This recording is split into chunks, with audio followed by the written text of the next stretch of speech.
The billionaire raised his wine glass, ready to toast the most significant business deal of his career when a young waitress quietly topped off his water.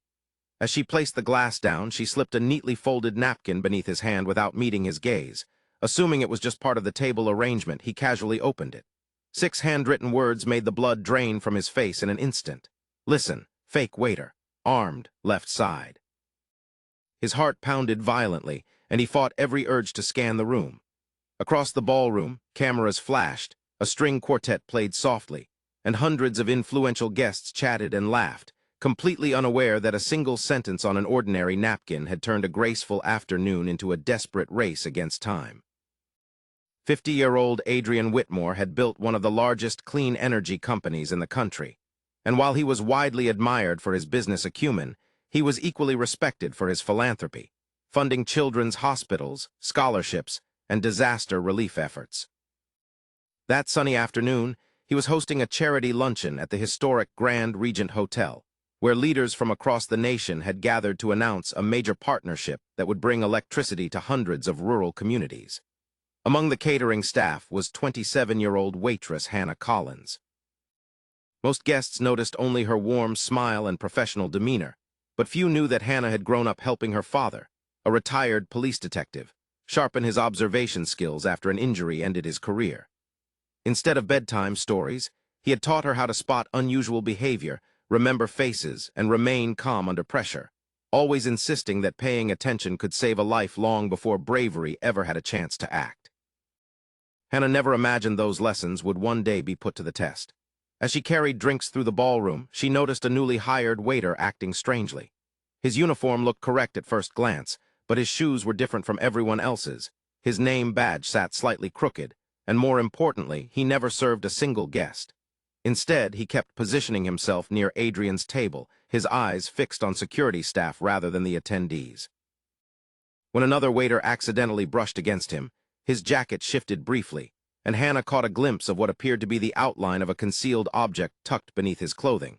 She told herself not to jump to conclusions. Maybe she was mistaken.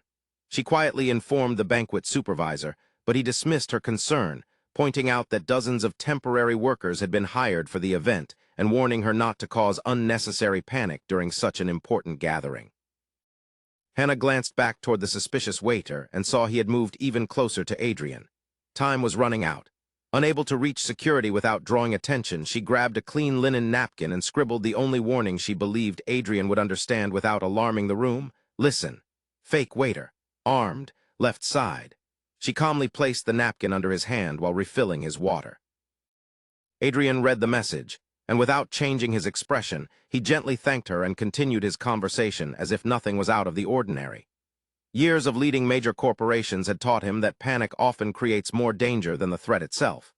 Instead of looking toward the suspect, he quietly pressed the emergency assistance button hidden beneath his wristwatch, a discreet device linked directly to his security team. While the guests continued enjoying their lunch, plainclothes security officers casually repositioned themselves around the ballroom. One approached the suspicious waiter under the pretense of needing help in the kitchen, and when the man hesitated, he suddenly tried to flee. Security subdued him before anyone nearby realized what was happening, and police officers stationed outside the event immediately moved in. The entire situation ended within moments, with no injuries and no public panic. After investigators secured the scene, they determined the man had entered the event using a stolen catering identification badge, and authorities recovered evidence indicating he planned to approach the billionaire posing as hotel staff. His exact motive remained under investigation, but Hannah's timely observation allowed security to intervene before the situation could escalate, and most guests never realized how close the celebration had come to disaster. The charity announcement went ahead later that afternoon after authorities confirmed the ballroom was safe, and when everything had settled, Adrian quietly searched for Hannah. He found her clearing tables as if nothing remarkable had occurred, and she apologized for interrupting the event. Adrian smiled and told her she hadn't interrupted anything. She had protected hundreds of people simply by paying attention when others overlooked the small details. Curious, he asked how she had noticed something that every professional around him had missed, and Hannah shared the lessons her father had taught her, admitting she almost ignored her instincts because she feared nobody would believe a waitress. Adrian thanked her for choosing courage over silence. Weeks later, he invited Hannah and her father to visit his company headquarters, and during their conversation, he learned that Hannah had always dreamed of studying criminal justice, but had postponed university after her mother's illness created overwhelming medical expenses. Determined to help without diminishing her dignity, Adrian established a scholarship program supporting students pursuing careers in public safety, emergency management, and community service, and Hannah became its first recipient. She completed her education and later joined a community safety initiative that trained hospitality workers to recognize suspicious behavior, respond calmly, and communicate concerns effectively without causing unnecessary panic. Her workshops eventually helped thousands of hotel and restaurant employees gain confidence in protecting guests through careful observation and teamwork. Adrian often attended the graduation ceremonies for those programs, and whenever people praised Hannah's courage, she reminded them that heroes rarely wear capes. Sometimes they wear aprons, carry serving trays, and simply refuse to ignore something that doesn't feel right.